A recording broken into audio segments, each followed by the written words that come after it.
Good morning, everyone. Let's do some prayers before our Upanishad studies. Om Guru Brahma, Guru Vishnu, Guru Devo Maheshwara, Guru Sakshat Parbrahma Tasmai Shri Guruve Namaha.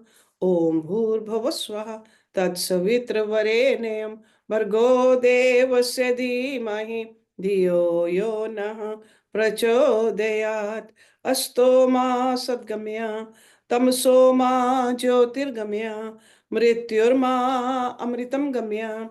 Om Sahnavavtu Sahnavbhunaktu Sahviryam Karvavahi Tejasvi Navadhitamastu Ma Vidvishavahi. Om Shanti Shanti Shanti. Okay, we started looking at this Brihadaranyaka Upanishad last week. And before that, we were just going through the introduction of it. So the first Kand is a Madhu Kand. And in that Madhu Kand, the chapter 1, because there are several sections. So section 1 of chapter 1, Ashav Med Brahman, which has 2 verses.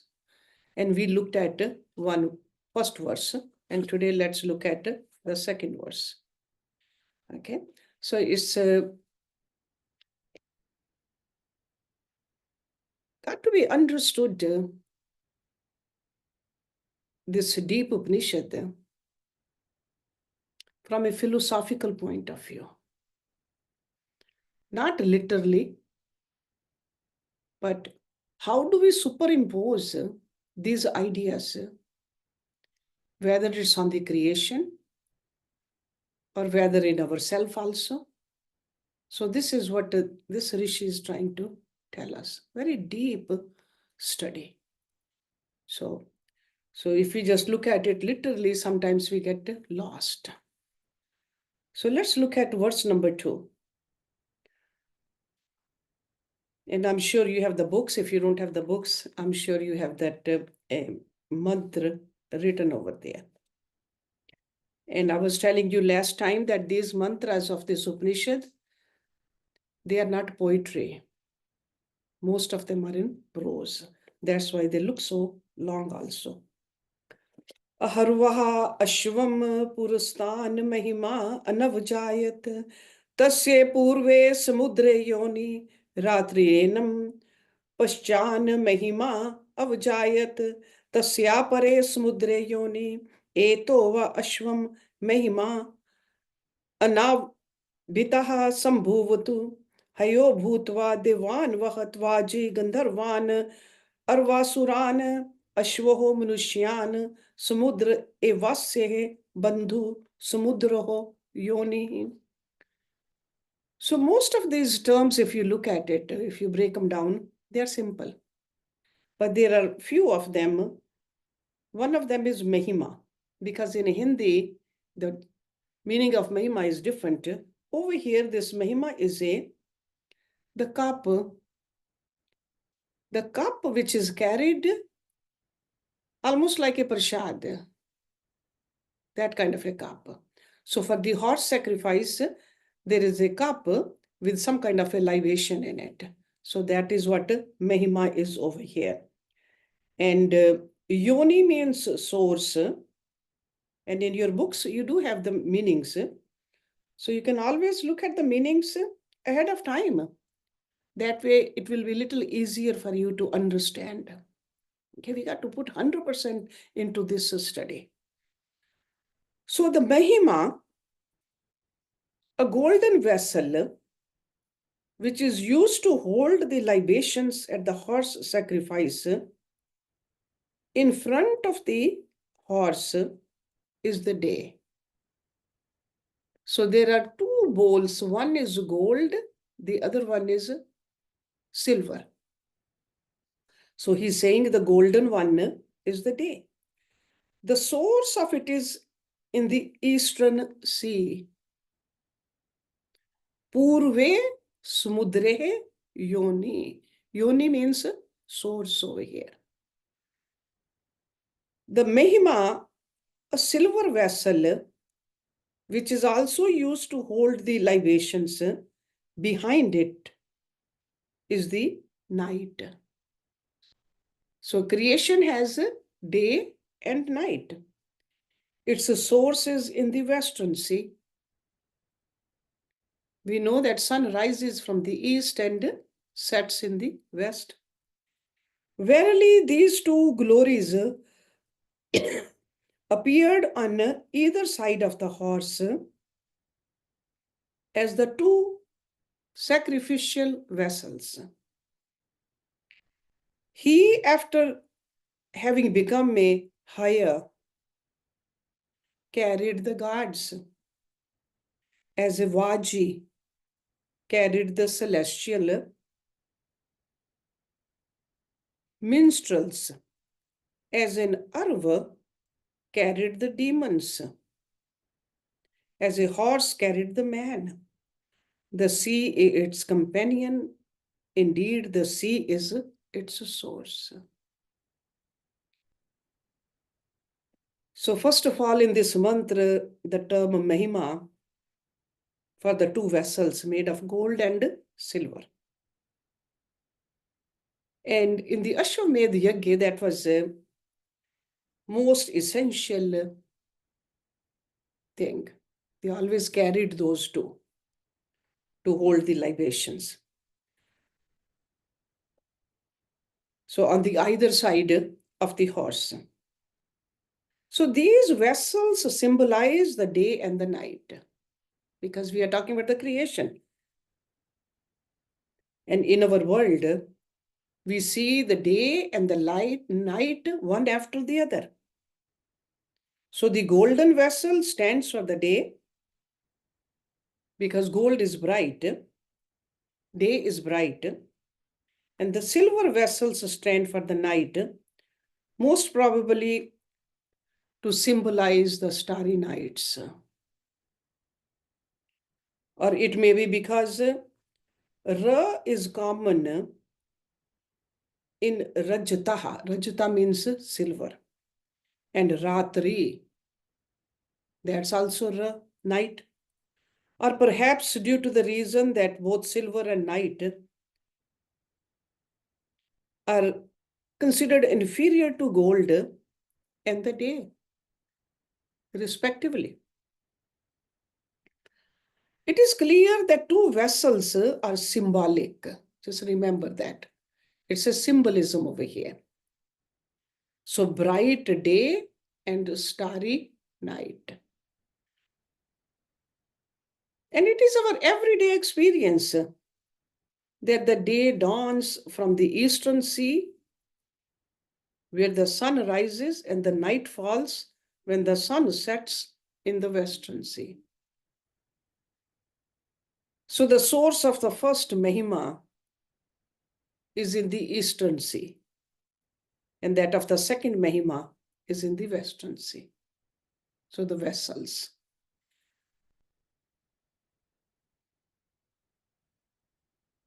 And these vessels appear in the front and at the back of the horse. They start out in the front, both of them, but one is taken towards the back. So the day appears in the front of the horse. It's a head representing the dawn of the day, and the upper half, the ascending sun, and the night falls at the back of the horse, because the lower half of it is the region of the setting sun. Then there are four terms over here: Haya, Vaji, Arv, and Ashwa. We are familiar with the Ashwa, but the other three are also, they are different types of horses. And they are distinguished on the account of their different characteristics. So, Haya, Vaji, Arva, and Ashwa. So the sea is its companion and its source. And the sea also represents the universal self, where the horse is tied. Bandhu. Bandhu means like a bandhan to which the horse is tied. Or it could be a stable where the horse is tied. And bandhu normally means a companion. Bandhu. So the Supreme Self is also the abode of the horse to which it owes its birth. So that means the world has come out of the Supreme Self. Supreme Self is what? The God. The world has come out from that. So it is said to be the yoni, the source. So the world stays in it also. So it's manifested with the help of the Prakriti. But who is the creator of the Prakriti? That is the self also. So the horse has its abode in the water. Even in the Taittiriya Upanishad, we studied that water.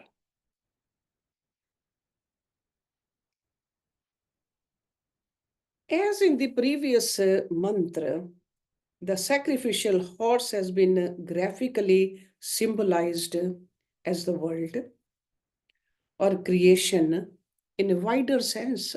That's what we saw. And in order to facilitate meditation on the Ashwamedh sacrifice,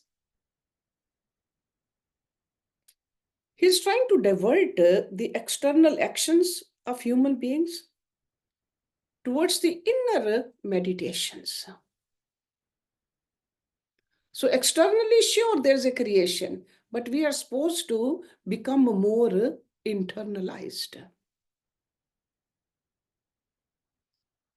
So that's why we have to understand the deep import of these passages. So the world has its abode in water.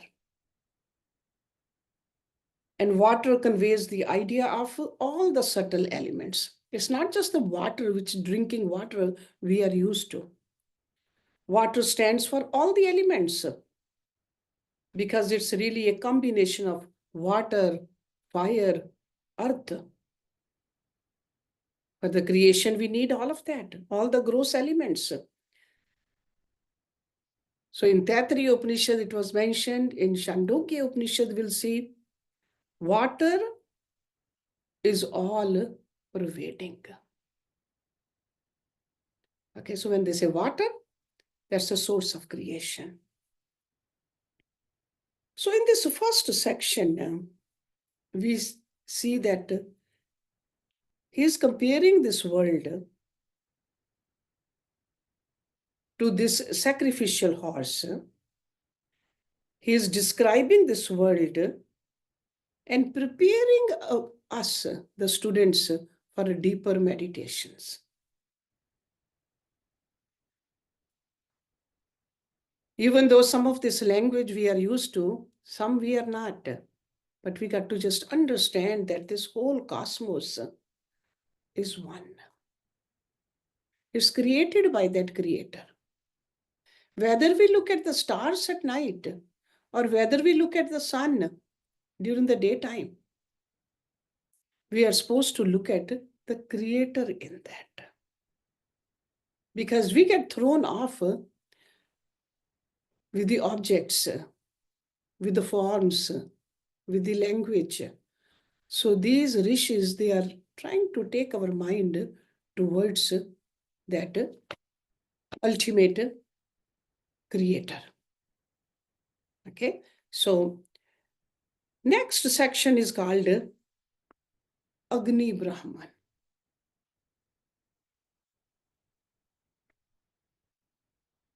Let me give you a little summary of this next Brahman, because this has 7 mantras. This section mainly deals with the topic of creation again and presents a systematic scheme of world evolution. Starting right from the unmanifested state of creation, referred to by the term death. Unmanifest death. So step by step, in this section, we will see the emergence of 5 great principles in the system of creation, the formation of an embryo in the water, the formation of earth, and the birth of the firstborn, Viraj. That is the word we'll see in these mantras, Viraj. So the interesting conception of the birth of time factor, production of the sound, leads to form a definite idea about the genius of these seers in these Upanishads. They thought about it long, long ago. And even today, we can see that, how accurate it is. And the death has been philosophically brought about throughout the section. It's like a true presentation of death. And in this section, or in this chapter, the last 2 mantras are very deep in their import. And mystic also in their expression. And they give a beautiful representation of the famous horse sacrifice, because that is the main topic of the first section. Horse sacrifice can be viewed from a different perspective. It could be understood as a ritual, or from a spiritual or a philosophic perspective. And again, the importance of cosmic identification is stressed. Okay? In almost every mantra, when we look at the end of the mantra.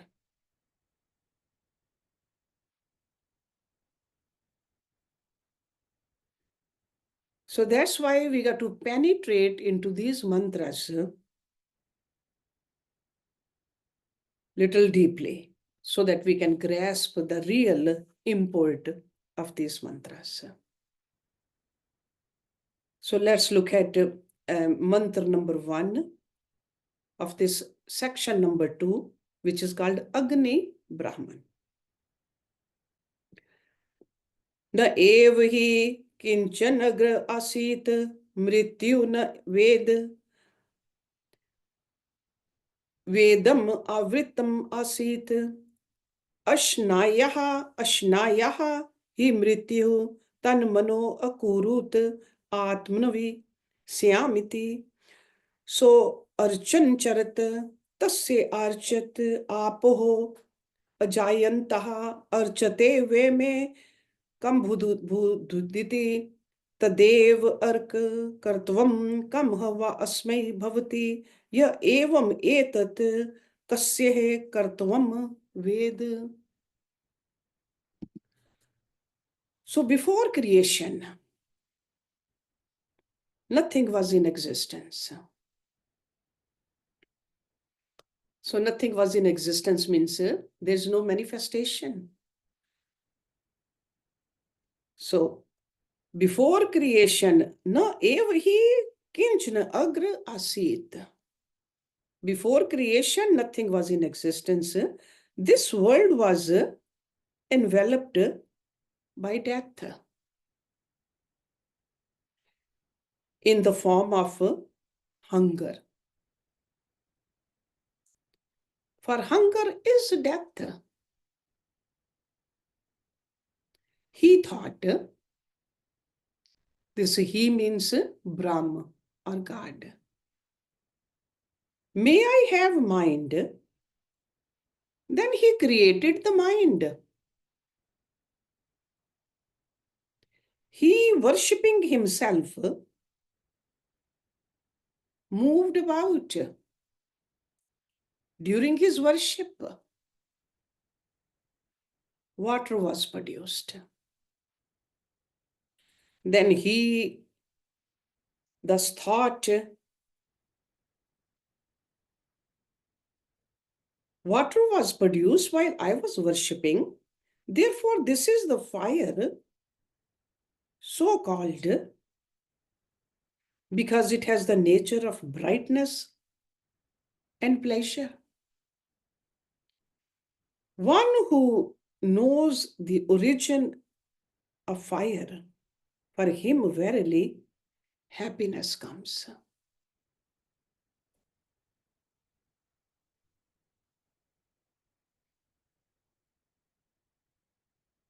So this Brahman, Agni Brahman, opens with the unmanifested condition of this universe.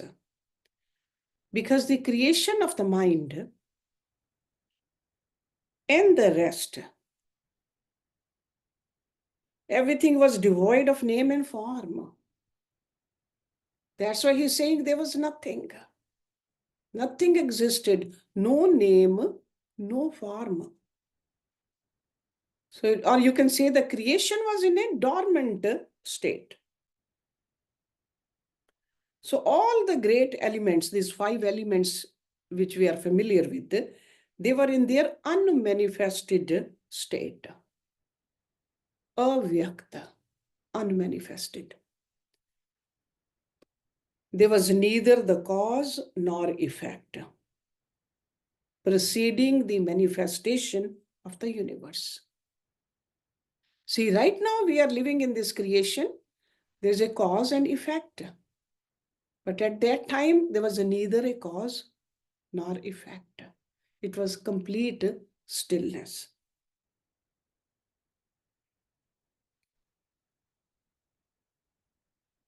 Some people say, was it truly a void? Because this mantra says there was nothing before creation. Absence of both cause and effect. When the cause and effect are totally absent, the conception of non-existence cannot arise in the mind. It's like the absence of a part presupposes the non-existence of that part.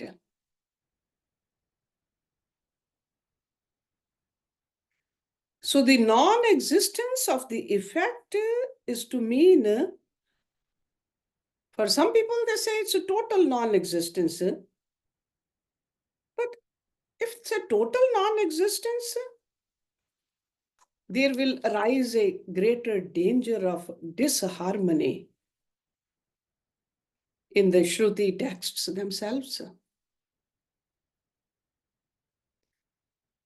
Because Atriya Upanishad says, this was verily before, the self alone and nothing else. Because other Shrutis, other Upanishads, they say that. There was a self.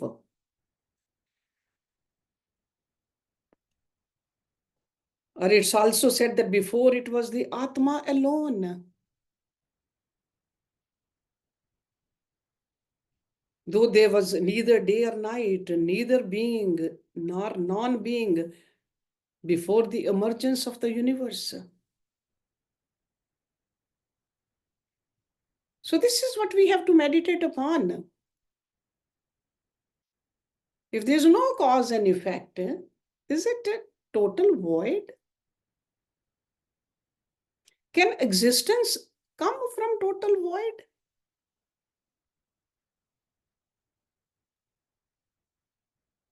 Because if we agree with the view that nothing was existing before the creation came into manifestation, as some of the philosophers, they hold that as truth.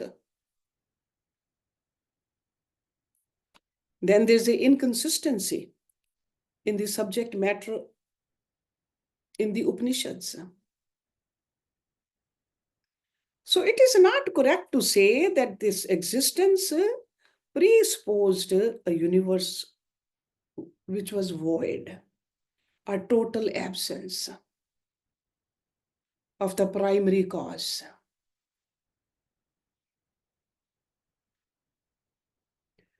Because we have never seen a part coming into existence without a cause, even though there's no part, but it came from something which we call clay. So no effect is produced when there's no cause. Sometimes the cause is not perceptible. We can infer a cause from the effect, actually. So if the pot came, there has to be clay. So if this universe got created, there has to be something.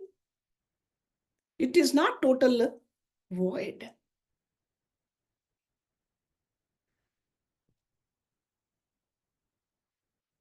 So it is immaterial whether the cause is perceptible or not.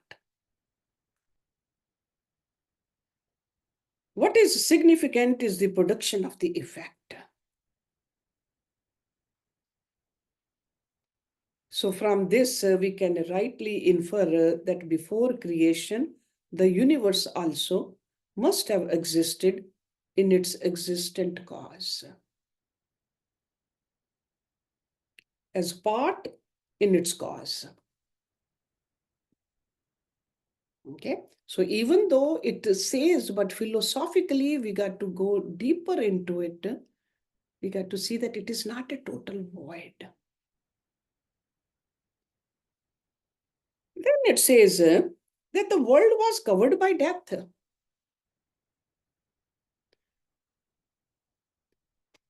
Which really means that death was in existence prior to creation. So creation didn't happen, but death was there.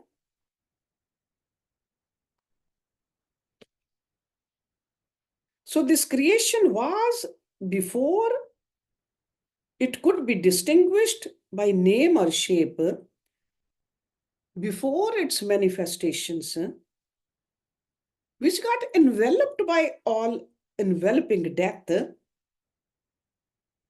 then when it got enveloped, then there's nothing. So that's why they say that it's a circle or a cycle. In this circle, we don't know where it got started.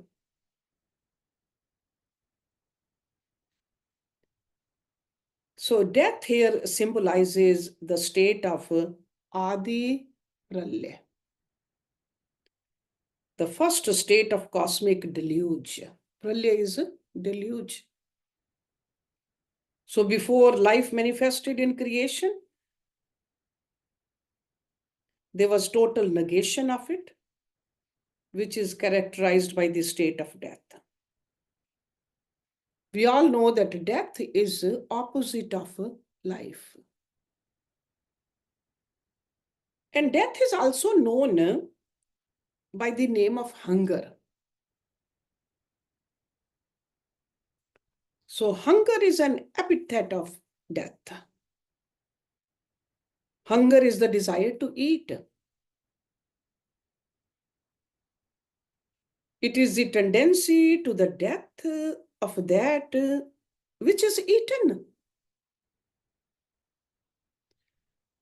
Whether we are eating a potato or whether we are eating corn, we are hungry, there's a death of that particular object.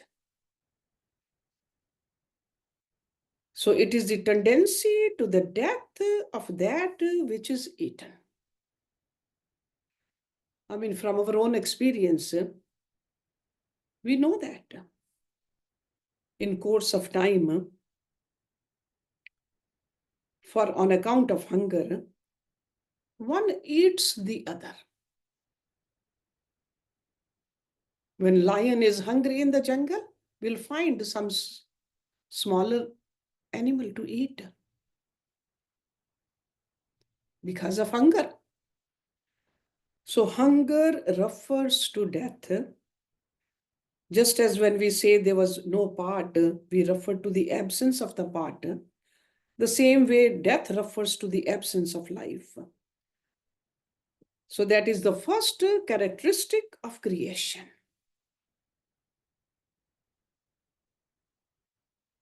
But death, which corresponds to the absence of life in its manifested aspect, is not capable of thinking. Unless there exists some other cause which has properties of thinking and willing. So then death must presuppose its cause in the form of Ichha Shakti. Ichha Shakti is the desire aspect of the creative activity.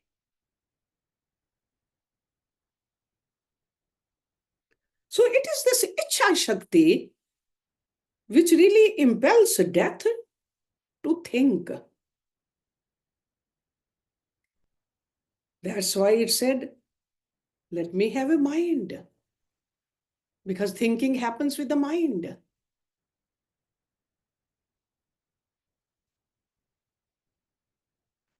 So to put this whole matter concisely, he says prior to creation, everything that was unmanifested. So there was, but it was unmanifested. Or you can say that life vibrations were in the latent form. So the supreme principle was there. Whether you want to call it a supreme principle or Brahma, absolute reality, it was there in the unmanifested form. Just like earth is seen in the form of a lump of clay. And clay, as a matter of fact, manifests itself in the form of a jar. So the Supreme manifested itself by virtue of its Ichha Shakti, the willpower, in the form of creation. So death in this verse refers to the unmanifested aspect of the life principle. And at the time of the death, temporarily, there is a devoid of Ichha Shakti, the power to will. Okay, so at the time of death, Ichha Shakti is not there. At the time of the creation, Ichha Shakti is there, the desire. That's why in the other books we often read that he desired to be many. That's a Ichha Shakti. So he thought, let me have a mind. And then he created the mind. And mind over here really means the Ichha Shakti, which is a characteristic of the life principle. So this is a metaphorical illustration of the process of the projection of life. After life was projected through the venues of death, it animated itself throughout.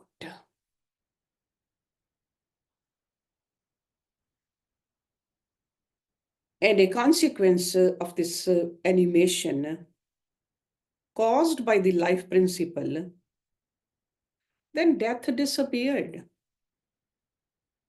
Just like a darkness disappears with the appearance of light,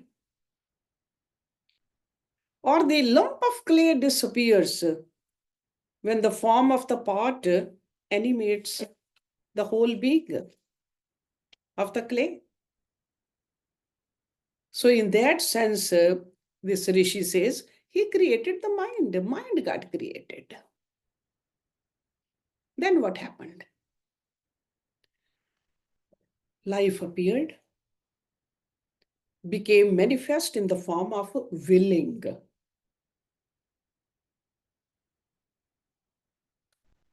And this is mentioned in most of the Upanishads, willing. Then after that, this mantra says, he went on worshipping. Over here, the act of worshipping symbolizes the animation of a Kriya Shakti. See, there's a Ichha Shakti, then there's a Kriya Shakti. Kriya Shakti is the creative power. So the life principle is always understood to denote activity also. We have seen when the animals, babies are born, they get up. If they don't get up, the mother kicks that baby animal. The same way a human baby also. There's a pat given by the doctor so that there is a noise comes out, sound, kriya.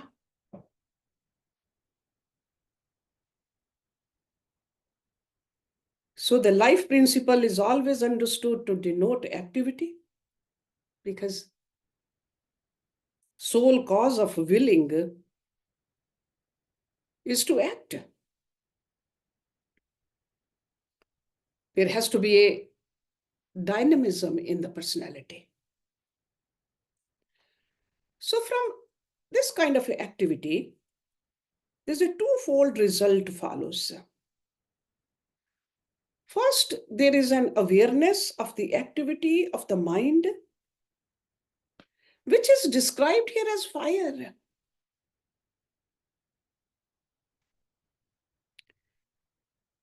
And the second one is, there's a consciousness of the feeling of happiness which arises from such activation of the mind, which is described as water. So fire and water. Because they both owe their birth to one source. That's why commonly they are called ark also.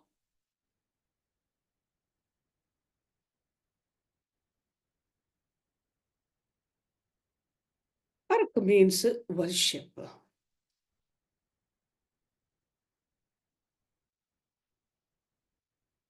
And calm means happiness.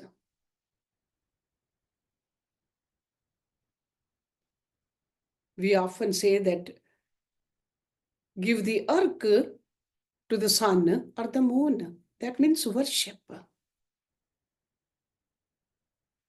So the combination of these two words results in this term ark. So when we worship, there's a happiness. So worship represents fire and its outcome, happiness, which represents water.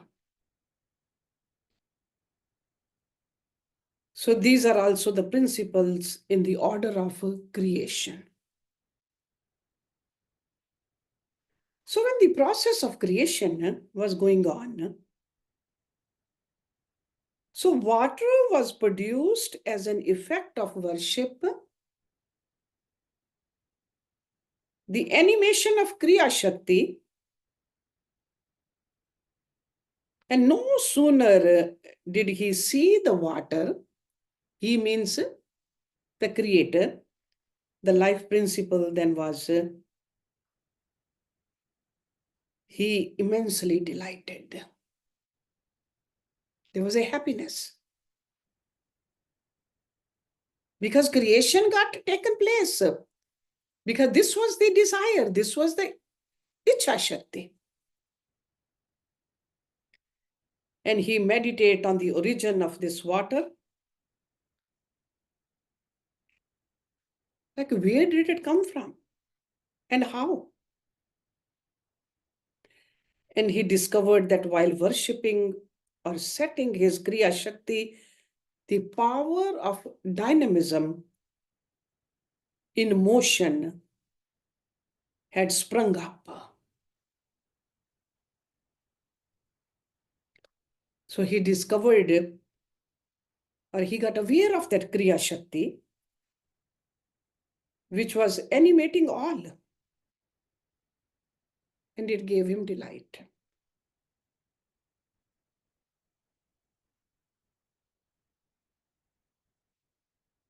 So fire is the third principle, water the fourth, Akash and Vayu precede them in the act of creation. So these all five. So this Brahman, this Agni Brahman, concludes its first mantra with it's called a Falushruti. So when we know the origin, etc., of the fire element as Kriya Shakti in the order of creation, for him the happiness, calm, comes. So the meaning of that is that happiness is related to the life principle in a human being.